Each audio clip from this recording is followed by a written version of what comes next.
দেউতাকক যথেষ্ট গালিগালাজো কৰে তেনেকুৱা এটা অভিযোগ উঠিছে। তেনেকুৱা ৰাতি কেতিয়াবা মোৰ ৰুমটো কাষত কাৰণে মই কেতিয়াবা শুনা পাওঁ, বাকী কথাবোৰ কি কৈছে কি নকৈছে সেইবিলাক শুনা নাপাওঁ, চিঞৰ বাখৰবিলাক শুনা পাওঁ বাছ। অকণমান অশান্তি পাইছে সেইটো মই জানো আৰু অশান্তিত আছে, বাকী মই ডিটেইলছ একো ক'ব নোৱাৰোঁ, ন' কমেণ্ট। যিখিনি জানো মই ক'ব পাৰোঁ, হয়তো ঘৰুৱা কথা পটকৈ ক'বলৈ দিগদাৰটো কিছুমান কথা। আগতে ভাড়াঘৰত আছিলে, তাই স্কুলত চাকৰি কৰেতো।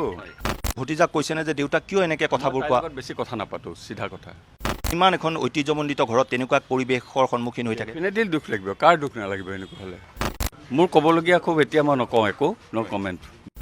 মই কি ক'ম এতিয়া, ৰাতিপুৱা অকণমান ক'বলৈ দিগদাৰ, মই ন' কমেণ্ট বুলিয়ে ক'ব লাগিব এতিয়া। মই অকণমান দেৰিকৈ, মোৰ প্ৰেছাৰ থকা মানুহতো, মই ৰেষ্ট লৈ আছিলোঁ এতিয়া, টেবলেট খাই পেলাই, প্ৰেছাৰৰ দৰৱ খাই পেলাই ৰেষ্ট লৈ আছোঁ। মানে ওচৰ চুবুৰীয়াই বহু কথা কৈছে বুলি কৈছে যে ৰমেন বৰুৱা জীয়াৰীয়ে খুব অশ্লীল গালিগালাজ কৰে তেনেকুৱা। মই এইবিলাক কোৱা নাই, মই এইবিলাক নাজানো, এইবিলাক মই ক'বলৈ নাযাওঁ, এইবিলাক ঘৰুৱা কথা। ওচৰ চুবুৰীয়াই যদি কিবা কৈছে মই সেইবিলাক নাজানো।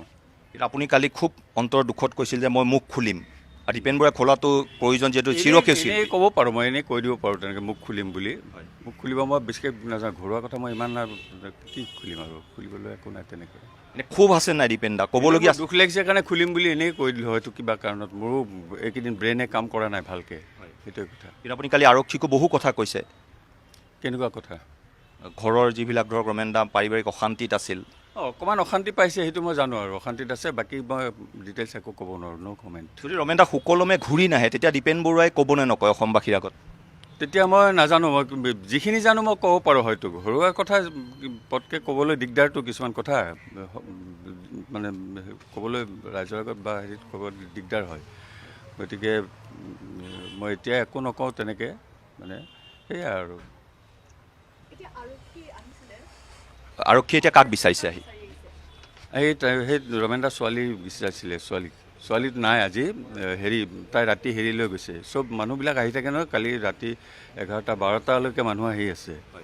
এই তাৰপিছত চব যেতিয়া গ'লগৈ, তেতিয়া ভনী মানে ব্ৰজেন্দাৰ ছোৱালীজনী আহিছিলে, ব্ৰজেন্দাৰ ছোৱালীটো তাই থাকে জাপৰিগোগত, এই তাই ঘৰলৈ লৈ গৈছে মানে তাই কৈছে আজি ইয়াত নাথাকোঁ, তোমাৰ লগত যাম।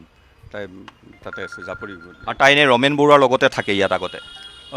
ৰমেন আগতে ভাড়াঘৰত আছিলে, তাই স্কুলত চাকৰি কৰেতো। স্কুলত তাৰমানে তাৰ মাকে চাকৰি কৰোঁতে চাকৰি অৱস্থাতে ঢুকাইছে নহয়, ৰমেন দাৰ মিছেছ। গতিকে সেই চাকৰিটো তাই পাইছে, পাই পেলাই তাই কৰে এই কাহিলীপাৰা প্ৰাইমাৰী স্কুল এখনত তাতে ভাড়া কৰি আছিলে এটা ঘৰত।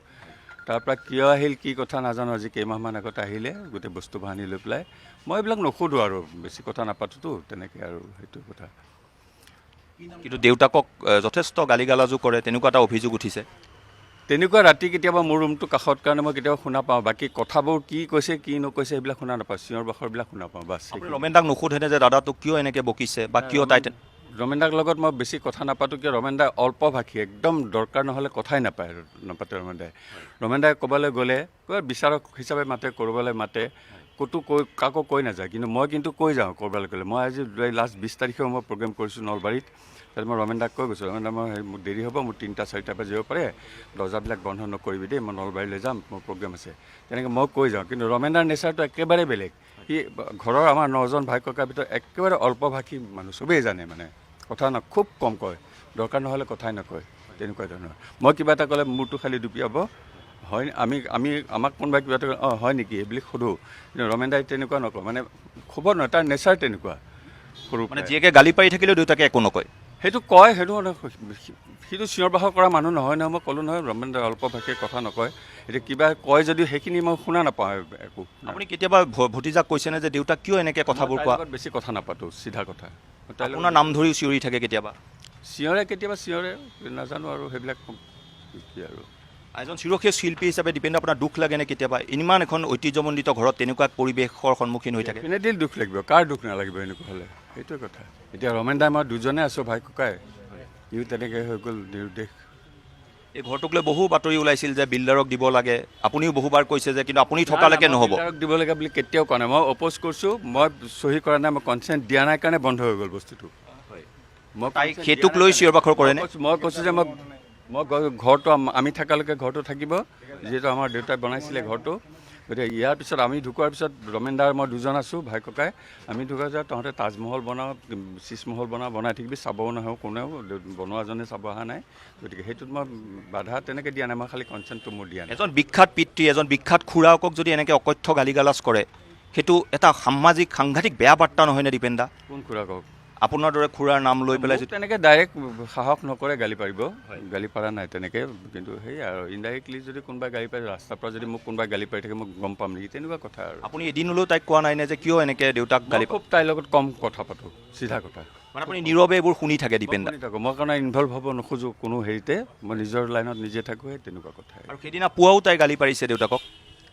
পাৰিছে নেকি, মই কিবা চিঞৰ বাখৰ শুনিছোঁ, বাকী একো নাজানো, মই কথাবোৰ শুনা নাই একো। ৰমেন দা আপোনাক এদিনো একো কোৱা নাই নে যে তাই এনেকৈ গুচি গ'ল, তাই এনেকৈ মোক গালি? ৰমেন দাই কথা নকয়, দৰকাৰ নহ'লে কথাই নকয়। ক'ৰবালৈ গ'লেও কৈ নাযায় যে ঘৰত কোনো নাই, আমাৰ ঘৰত মানুহে নাইতো, ৰমেন দা আৰু মই তলত থাকোঁ, গতিকে ওপৰত বৌহঁত থাকে সি পিছফালে। ৰমেন দাই কৈ যাব লাগে বোলে মই অকণমান আহোঁ, চাবি দৰ্জা চৰ্জা খোলা থাকেতো, সেই তেনেকুৱা ধৰণৰ কথাও নকয়। ৰমেন দা মানে চবেই জানে অল্পভাষী, যোনে ৰমেন দাক হাড়ে হিমজুৱাই জানে সেইসকলে জানে যে ৰমেন দা খুব কম কথা কয়, ক'ৰবাত দৰকাৰ নহ'লে কথা নকয়। কিমান দিনৰ পৰা হৈছে পিতৃক এনেকৈ গালি পাৰি থকা ঘটনাটো, কিমান মাহমান হ'ল? সেইটো নাজানো মই, মাহ হিচাপ মই হিচাপ কৰি নাথাকোঁ, কেতিয়াবা সিহঁতৰ কিবা লাগি থাকে ৰুমত, সেইবিলাক শুনো আৰু সেয়াই। বাকী কথাবিলাক কি শব্দবিলাকো মই বুজি নাপাওঁ। একো কোৱা নাই মই তেনেকৈ।